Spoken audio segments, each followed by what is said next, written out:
Sebelumnya selamat pagi teman-teman semuanya. Assalamualaikum warahmatullahi wabarakatuh. Waalaikumsalam Waalaikumsalam. Oke, kali ini kita ketemu lagi di perkuliahan setelah UTS ya. Setelah UTS, kemudian kita masih ada satu pertemuan lagi di hari besok, itu untuk pertemuan praktikumnya. Dan untuk minggu depan itu sudah tidak ada perkuliahan ya, karena mendekati libur lebaran. Jadi perkuliahan terakhir sebelum lebaran ya minggu ini berarti. Untuk minggu besok sudah tidak ada perkuliahan lagi. Dan dimulai lagi setelah lebaran. Oke, akan saya sambung dulu ke pertemuan selanjutnya. Kalau yang kemarin sebelum UTS itu kita membahas sampai dengan percabangan, dan beberapa soal di UTS juga sudah ada terkait dengan percabangan. Maka untuk kali ini saya akan melanjutkan perulangan. Nah, perulangan itu ada sebabnya kenapa kita harus melakukan perulangan. Seperti hal percabangan itu kita lakukan kalau kita dihadapkan terhadap beberapa pilihan. Jadi ada pilihan yang bercabang, ada lebih dari satu opsional. Misalnya mungkin ada 2 opsional atau 3 opsional, di mana kita harus memilih salah satu dari beberapa opsional tersebut. Nah, kalau perulangan itu juga ada sebabnya. Kenapa kita harus menggunakan perulangan? Nah, perulangan itu digunakan untuk mengulang, ya namanya perulangan ya, pasti untuk mengulang. Perulangan itu digunakan untuk mengulang perintah. Jadi ada beberapa kasus itu terkait dengan listing program atau programnya, itu terkadang ada yang mengharuskan menuliskan perintah yang sama. Nah, kalau kita tidak menggunakan konsep dari perulangan, maka perintah-perintah yang harus kita lakukan tersebut itu kita tuliskan lagi. Tapi kalau dengan menggunakan perulangan, kita cukup menulis satu baris, kemudian kita taruh perintah untuk perulangan, maka ketika sudah sampai saatnya kalimat tersebut itu diucapkan kembali atau perintah tersebut itu dijalankan lagi, itu akan otomatis mengulang. Sebagai contoh misal, teman-teman katakanlah mungkin ujian, kemudian ada namanya ujian ulang. Nah, ujian ulang itu kan dia melakukan atau melaksanakan kegiatan ujian yang sama dengan sebelumnya. Jadi ujian yang sebelumnya itu dilakukan kembali. Dengan syarat apa? Berarti ada syaratnya. Dengan syarat apa? Kalau nilai yang ujian sebelumnya itu tidak lulus, katakanlah seperti itu. Kalau tidak lulus, maka boleh mengulang. Nah, kalau lulus gimana, Pak? Kalau sudah lulus ya sudah ketentuan, sudah sesuai dengan persyaratan, maka tidak perlu mengulang. Seperti itu. Jadi itu ibaratnya kenapa kita harus menggunakan perulangan untuk mengulang perintah yang mungkin atau kegiatan yang sudah dilakukan sebelumnya, agar kita tidak menuliskan listing program secara berulang-ulang. Nah nih, operasi perulangan atau loop biasanya disebut sebagai loop ya. Loop itu kan mengulang ya. Looping atau looping itu selalu dijumpai di dalam bahasa pemrograman, bukan hanya C++, tapi di bahasa pemrograman yang lain pun juga ada namanya terdapat operasi perulangan. Dan sering diartikan ke dalam bahasa Inggris dengan sebutan loop, yang maksudnya mengulangi pernyataan sejumlah kali. Nah, sejumlah kali, berapa kali? Misal sebagai contoh kasus tadi yang ujian ulang tadi. Ujian ulang dilaksanakan kalau mendapatkan nilai ujian yang tidak lulus gitu. Kemudian maksimal mengulang hanya 2 kali. Berarti nanti kalau 2 kali nggak lulus, ya berarti diambil nilai yang tertinggi. Misal seperti itu. Nah, itu ketentuan. Jadi perulangan itu mengulang perintah yang sama atau mengulang perintah yang sebelumnya sudah dilakukan sampai sejumlah kali. Atau saat kondisi terpenuhi. Misal tadi mengulang 2 kali, ternyata nilainya belum lulus, maka batasan maksimalnya sampai sejumlah kalinya dibatasin sampai 2 kali ujian ulang. Tapi kalau ternyata ujian ulang pertama dia sudah lulus, maka batasannya sampai nilainya lulus. Gitu. Jadi untuk membatasi itu menggunakan pernyataan sejumlah kali atau saat kondisi terpenuhi. Jadi ada untuk menghentikan. Kenapa kok ada saat kondisi terpenuhi atau untuk sejumlah kali? Karena namanya perulangan, kalau kita tidak membatasin, perulangan tersebut akan jalan terus. Ketika kondisinya sudah sesuai untuk melakukan pengulangan, maka dia akan melakukan pengulangan. Sampai kapan? Sampai kondisinya terpenuhi atau sampai sejumlah kali yang sudah ditetapkan. Kalau tidak ada kondisi terpenuhi atau tidak ada sejumlah kali ditetapkan yang digunakan sebagai kondisi akhir, maka perulangan tersebut akan mengulang terus, looping terus. Kapan berhentinya? Nggak akan berhenti. Karena dirasa kondisinya saat dia mengulang itu masih dianggap selalu benar. Maka untuk bisa berhenti harus ketemu kondisi salah. Nah, salahnya apa? Salahnya kondisi tersebut bisa terpenuhi, gitu. Kan kalau kondisi tidak terpenuhi, maka itu dinilai benar, maka dia wajib mengulang, gitu kan. Nah, kemudian untuk berhenti apa? Berhenti sampai kondisi yang ternyata tadi itu menjadi salah. Nah, perulangan di sini itu diperkenalkan oleh kata kunci. Ada for, ada while, ada do while. While do ya, while do atau do while. Jadi ada 3 macam. For dulu, for itu yang paling simple, kemudian yang setelahnya itu ada while do dengan menggunakan konsep while, kemudian baru diikutkan dengan do, ataupun mungkin do dulu, do baru ke while. Sebenarnya perulangannya nggak sulit, ini hanya simple ya. Mungkin pemahamannya aja yang teman-teman harus lebih cermat. Jadi perulangan atau looping ini adalah perulangan suatu blok kode program berdasarkan kondisi yang ditentukan sampai tercapai kondisi untuk menghentikannya. Nah, itu. Clue-nya itu. Nah, ini. Berikut contoh menampilkan tulisan selamat datang di layar sebanyak 5 baris. Misal nih, ini programnya, program sederhana. Kalau untuk menampilkan sebuah teks atau sebuah kata, itu kan di sini ada selamat datang, gitu kan. Out selamat datang, out selamat datang, out selamat datang. Sebanyak 5 kali, karena ingin menampilkan sebanyak atau mengulang sebanyak 5 baris. Berarti kan ini copy paste, copy paste, copy paste, copy paste, copy paste sebanyak yang ditentukan. Outputnya apa? Outputnya tulisan selamat datang ini dia akan muncul sebanyak 5 kali. Nih, setelah di compile dengan min-gw, kemudian di sini sudah muncul. Ini betul nggak? Betul, tulisannya kayak gini. Kita menuliskan teks programnya kayak gini. Ya ini betul. 5 baris, muncul 5 baris.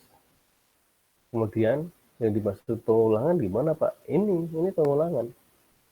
Pengulangan artinya melaksanakan perintah atau mengeksekusi perintah yang sebelumnya sudah dilaksanakan. Yang pertama, baris pertama, out selamat datang. Ini sudah selesai. Baris kedua dia diulangi lagi dengan kata-kata yang sama, persis. Yang ketiga juga sama, persis. Sampai sebanyak 5 kali. Ini berhenti. Nah, tidak terjadi masalah jika yang ditampilkan ke layar itu hanya 5 baris. 5 baris itu artinya dalam lingkup kecil ya. 5 baris, 3 baris, itu it's okay, nggak apa-apa. Pakai kopas gitu. Tapi pernah nggak membayangkan teman-teman ketika nanti yang akan diulang itu bisa sampai 100 ataupun mungkin 200 ataupun mungkin 300. Apa iya teman-teman mungkin akan menggunakan mode copy paste sebanyak 100, 200, 300 ataupun mungkin bahkan ribuan 1000 kali kita kopas-kopas tersebut ya. Kalau kopas 5 kali ataupun mungkin 4 kali mungkin waktunya cepat ya. Tapi kalau kopas beratus-ratus, kita mengcopy paste coding yang sama sebanyak ratusan atau ribuan. Yang pertama boros waktu, yang kedua nanti lama-lama keyboardnya bisa rusak itu, jangan-jangan sampai tulisannya menghilang itu ya, luntur itu. Yang ketiga capek kita copy paste. Nah, itulah sebabnya kenapa kita di dalam pemrograman itu ada namanya konsep perulangan. Untuk mengantisipasi hal tersebut. Oke, kalau memang mengulangnya sedikit kali itu nggak masalah seperti tadi, misal katakanlah 5 kali, 4 kali, atau 2 kali. masih bisa ditangani lah dengan menggunakan copy paste. Tapi kalau sampai 50 baris atau lebih atau ratusan atau ribuan, ya sampai lebaran nanti nggak selesai. Nah, itulah kenapa ada namanya konsep perulangan. Ada 3 struktur perulangan di dalam C++ yang kita gunakan. Yang pertama, struktur for. Kemudian yang kedua ada struktur while. Yang ketiga ada struktur do while. While ini yang dimaksud itu while do. Jadi setelah kita tuliskan perintah while, kemudian diikuti dengan do. Jadi ada 3 struktur ini. Perbedaannya gimana? Perbedaannya kita bahas. Ini sama halnya dengan percabangan. Ada penggunaan 1 if, 2 if, 3 if, ataupun if bercabang, atau nested if, ada if di dalam if. Itu penggunaannya sama. Sama dalam artian semuanya kita gunakan dengan perintah tersebut gitu ya. Adapun juga with gitu. Jadi ada macam-macamnya seperti itu. Tapi kalau yang itu yang perulangan. Struktur for yang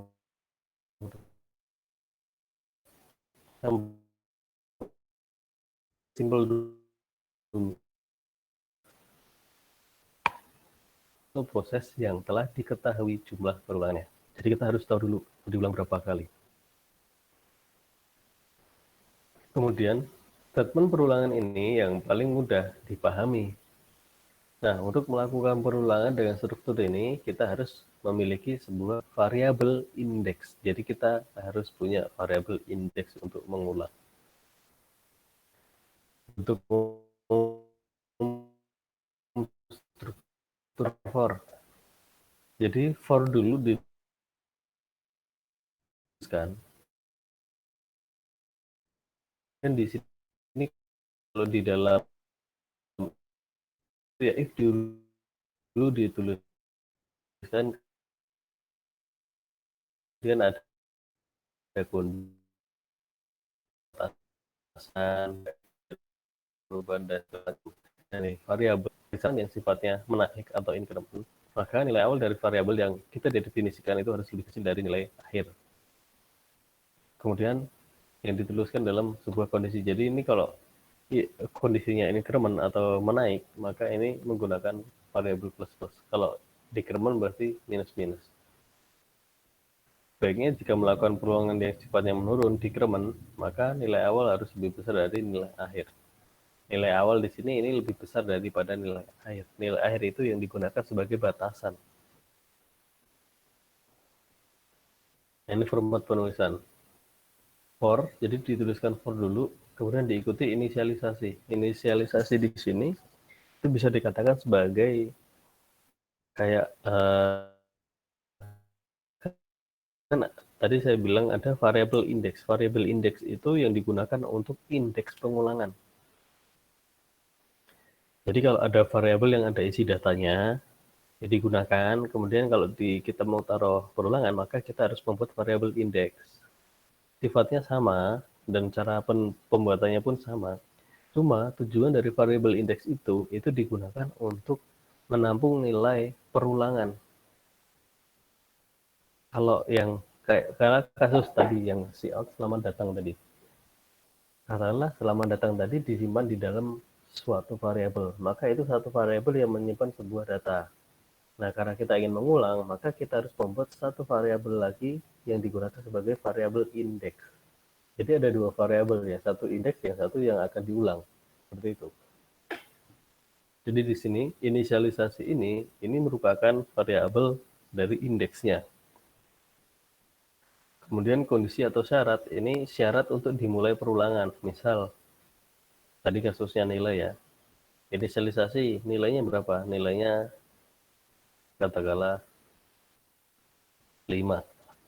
Kemudian kondisinya apa? Jika nilai kurang dari 5, maka dia akan mengulang. Ternyata di sini yang diinputkan di sini tidak sesuai dengan inisialisasinya, nilai awalnya. Kemudian di sini mau menaik, mau diulang berapa kali? Nah, misal variabel yang inisialisasi tadi ditambahkan plus plus gitu, maka dia akan menaik dari urutan kecil ke besar. Maksudnya dari 1, kemudian mengulang kedua kali, mengulang ketiga, mengulang keempat. Kalau menurun berarti kebalikan. Baru di sini pernyataan yang akan diulang. Pernyataan yang diulang. Menuliskan pernyataan yang akan diulang itu cukup 1 kali. Kalau di sini ada 2 pernyataan, katakanlah ada pernyataan 1, pernyataan 2 gini, berarti 2 pernyataan ini nanti akan diulang berkali-kali sesuai dengan kondisi syaratnya. Keterangannya ada di bawahnya. Inisialisasi merupakan bagian untuk memberikan nilai awal bagi variabel pencacah. Variabel pencacah itu ya variabel indeks. Kemudian kondisi atau syarat. Itu dipakai untuk menyatakan suatu kondisi eksekusi dari blok pernyataan yang ada di dalam pernyataan for yang akan diulang bila evaluasinya menghasilkan true. Kemudian kenaikan indeks. Kenaikan indeks itu dipakai untuk menambah atau mengurangi variabel yang dipakai untuk mengontrol eksekusi dari blok pernyataan yang ada di dalam pernyataan for. Nah, kuncinya kapan kita menggunakan for? Kapan kita menggunakan for itu kalau memang kita sudah sengaja tahu mau diulang berapa kali. Itu baru kita menggunakan for. Kan tadi ada for, ada while, kemudian ada do while ya maksud saya. Nah, kapan kita menggunakannya? Tergantung situasi. Tergantung kasus, tergantung situasi. Kalau kita sudah paham kira-kira mau dilakukan berapa kali perulangan, berarti sebaiknya menggunakan for. Tapi kalau belum, kita menggunakan while ataupun mungkin do while. Nah, ini sebagai contoh nih. For, jadi ada perulangan dulu. For integer i dimulai dari 1, i kurang dari sama dengan 5, berarti nilai awalnya itu nanti dimulai dari 1, kemudian nilai akhirnya itu di 5. Atau ini kondisi yang menyatakan berhenti. Kemudian di sini i plus plus, berarti dia menaik dari 1 dulu, kemudian sampai dengan berakhir di kurang dari 5. Berhenti di 5 berarti. Kemudian di bawahnya itu cout ini adalah pernyataan atau perintah yang akan diulang.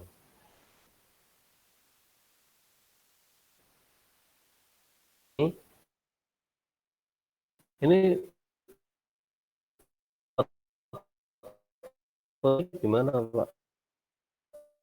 Outputnya sama dengan yang tadi, sebanyak 5 kali. Nah, kalau ini enggak.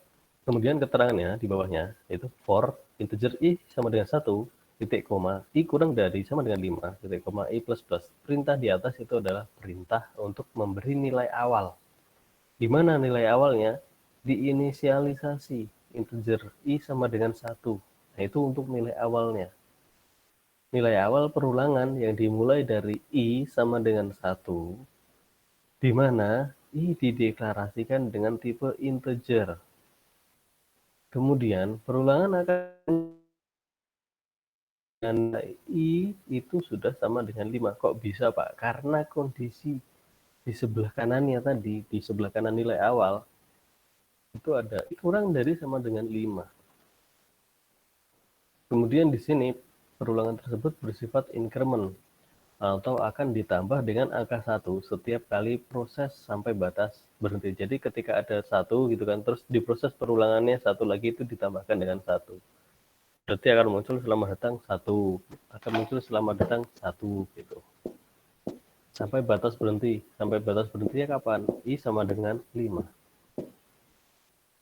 Nah, kemudian perintah ini adalah statement yang akan diulang sebanyak 5 kali. Pernyataan untuk nilai awal dapat dituliskan lebih dari 1, dan kita bisa menentukan nilai untuk variabel indeksnya. Jadi apakah untuk nilai awalnya itu harus dari 1? Tidak.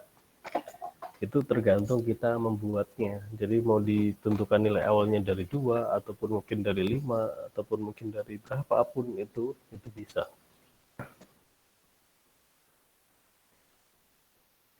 Struktur for dengan banyak variabel. Misal ada banyak variabel nih. Struktur for di dalam C++ juga dapat melibatkan lebih dari satu variabel. Namun yang jelas, satu di antaranya akan digunakan sebagai indeks pengulangan. Indeks pengulangan itu yang saya bilang variabel indeks tadi. Untuk memahaminya, contoh ada melibatkan 3 variabel di sini. Ini ada char A, integer B, integer C. Masing-masing variabel A, B, C itu ada 3 variabel yang berbeda. A digunakan untuk apa? Variabel A bertipe char akan digunakan sebagai indeks pengulangan. Berarti variabel A ini yang bertipe char itu akan digunakan untuk indeks pengulangan gitu. Yang B sama C menampung nilai. Berarti B sama C itu berisi data. Nah, nulisnya gimana? For tetap kita menggunakan nilai variabel indeks dulu. Maka di sini A sama dengan tanda petik A kecil. Berarti di sini pengulangan itu dimulai dari huruf terkecil atau A kecil. Kemudian B sama dengan 0, ini berarti nilai variabel B itu dimulai dari 0, kemudian variabel C dimulai dari 1. Nah, tetapi yang dimasukkan ke kondisi itu variabel indeksnya. Karena yang kita butuhkan itu untuk pengulangnya, indeks pengulang. Maka di sini A kecil ya, maka kita batasinya variabel indeksnya A kurang dari sama dengan E, berarti sebanyak 5 kali. Nah, kemudian karena ada 3 variabel, maka di sebelahnya untuk perubahan bentuk nilainya itu juga tiga-tiganya dimasukkan. Tapi yang masuk ke dalam kondisi itu tidak ketiga, tapi hanya satu sebagai indeksnya. Tapi kalau untuk nilai awal, semuanya dimasukin. Baik A, B, ataupun C, itu ada nilai awalnya. Kemudian yang perubahan nilai, increment atau decrement, itu sama. A, B, C ada semua. Yang masuk ke kondisi itu hanya variable index. Cout nilai A, B, dan C. Ini masing-masing nilainya sama. Berarti nilainya gimana? Hasilnya akan ada di sebelah kanannya. Nilai A ini untuk variable index itu A kecil. Nilai B itu nilainya 0. Kemudian nilai C nilainya 1. Karena apa? Untuk pengulangan yang pertama itu nilainya sesuai dengan nilai awal.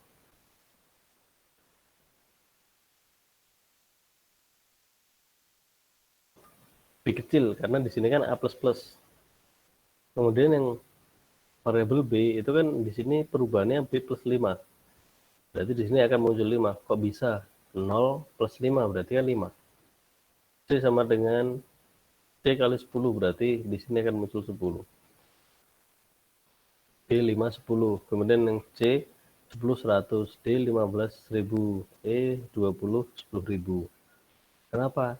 Karena perubahan bentuk variabelnya di setiap yang di akhirnya ini berbeda-beda. Yang satu ada ditambahkan dengan 5 berarti sekali pergerakan perulangan akan ditambahkan dengan 5. Kemudian kalau yang C akan dikalikan dengan 10. Jadi seperti itu perbedaannya.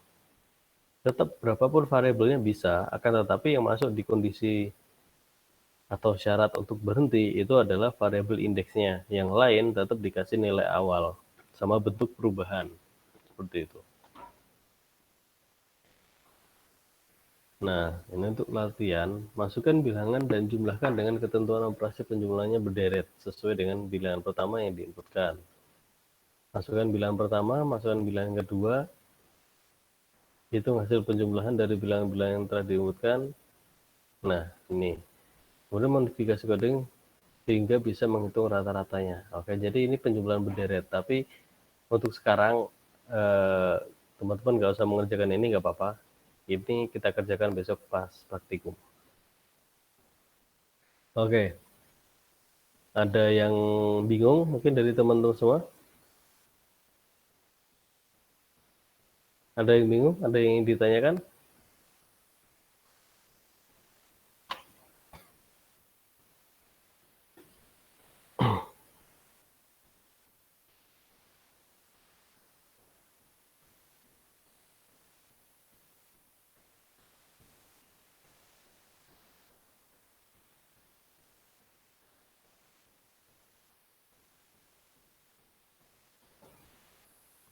Dari pertemuan perulangan,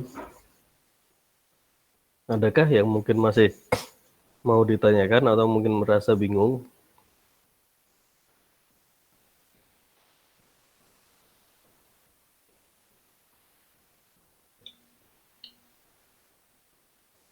Saya mau bertanya Pak Agus. Iya, gimana? Untuk yang nomor 1 itu instruksinya kan masukkan bilangan pertama, lalu bilangan kedua dan seterusnya, berarti itu tidak ada batasan jumlahan inputan itu Pak.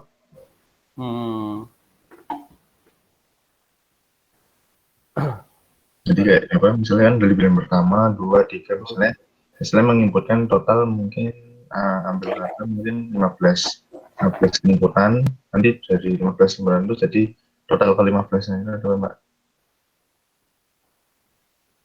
Bentar, itu masukkan bilangan dan jumlahkan. Dengan ketentuan operasi penjumlahannya berderet sesuai dengan bilangan pertama yang diinputkan.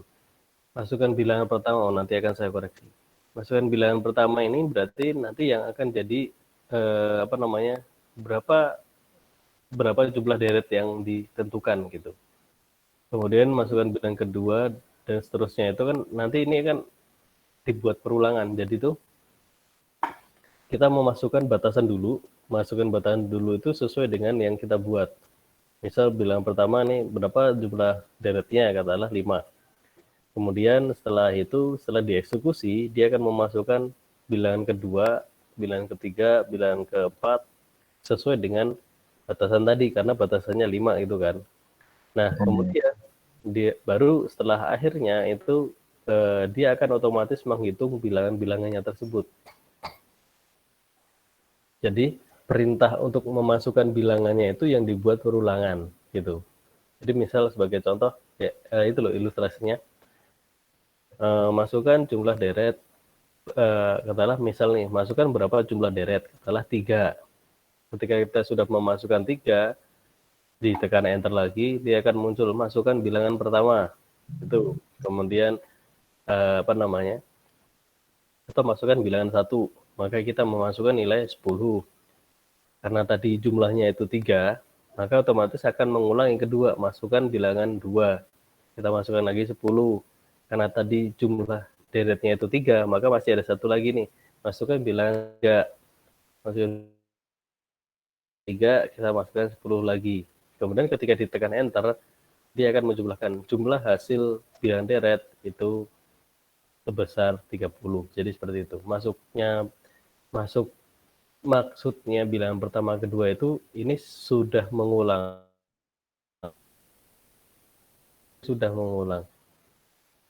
Nah, batasan mengulangnya gimana? Ya nanti teman-teman tentukan. Nah, nih.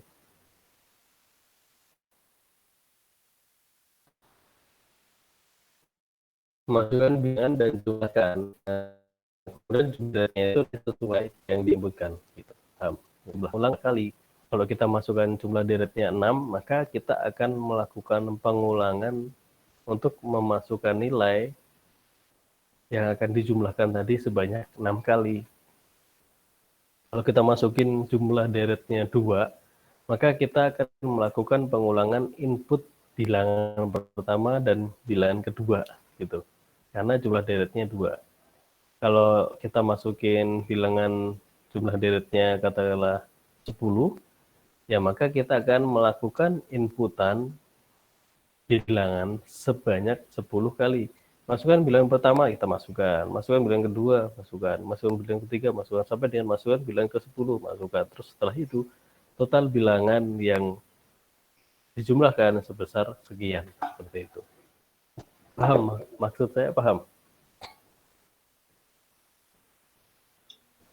Jadi untuk yang bilangan pertama tadi itu sebagai kayak penentu jumlah deret yang akan dijumlahkan atau seperti itu Pak? Saya juga masih agak rancu dengan yang keterangan yang sesuai dan bilangan pertama yang diinputkan. Maksudnya dari yang saya kan persepsi awal saya berarti jika bilangan pertama yang diinputkan sesuai dan bilangan pertama tadi, berarti kan kayak meneruskan dari bilangan pertama, kedua, ketiga dan keempat. Jadi tapi tadi yang setelah Pak Agus jelaskan tadi, saya menangkapnya akhirnya bilangan pertama itu sebagai kayak penentu misalnya jumlah deret yang akan diinputkan, misalnya bilangan pertama itu 10, lalu bilangan kedua dan seterusnya itu total deret yang mengikuti dari total yang satu tadi, Pak. Iya, betul. Intinya gitu. Jadi, misalnya yang pertama itu kita masukkan 5, ya kan? Maka di bawahnya itu dia akan mengeluarkan perintah untuk memasukkan bilangan sebanyak yang bilangan pertama tadi diinputkan. Misal 5 ya berarti 5 kali. Kalau kita bilangan pertamanya dimasukin 2, katakanlah, maka akan muncul perintah untuk memasukkan input bilangan sebanyak 2 kali sesuai dengan bilangan pertama yang diinputkan tadi itu. Sama, pada dasarnya sama seperti itu. Jadi yang memasukkan bilangan pertama itu anggap aja itu sebagai penentu jumlah deretnya. Jadi jumlah deretnya itu sesuai dengan bilangan pertama yang dimaksudkan. Tuh, kalau yang di instruksinya seperti ini itu juga sama yang saya jelaskan juga tadi maksudnya seperti itu. Jadi misal bilangan pertama tadi masukin 3 ya berarti kita akan mengulang sebanyak 3 kali. Kalau kita memasukkan bilangan yang pertama tadi itu bilangnya 4, maka akan mengulang 4 kali. Yang diulang apa? Yang diulang itu kita menginputkan nilai bilangan.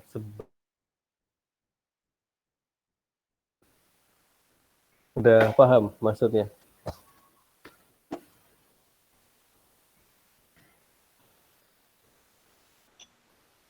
Jadi untuk yang masukan bilangan pertamanya tidak ikut dijumlahkan kan Pak Agus. Jadi cuma yang dari bilangan kedua kan.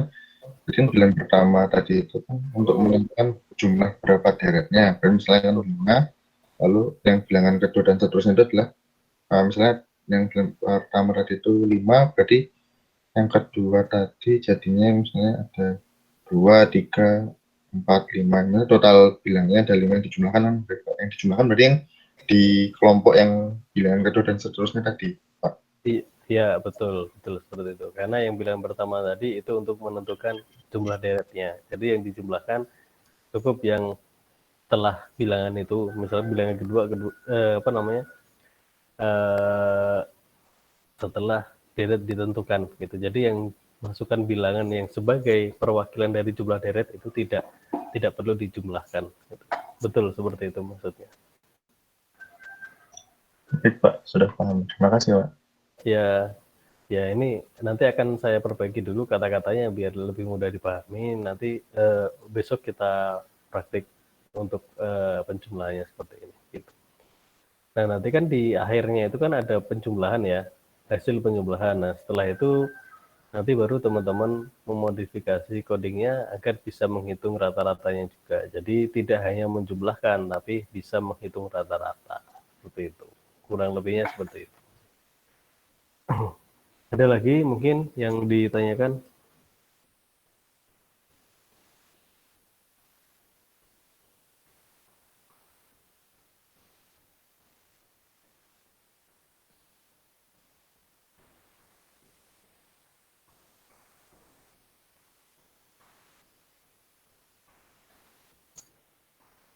Ya, ada pertanyaan selain dari Fajar mungkin?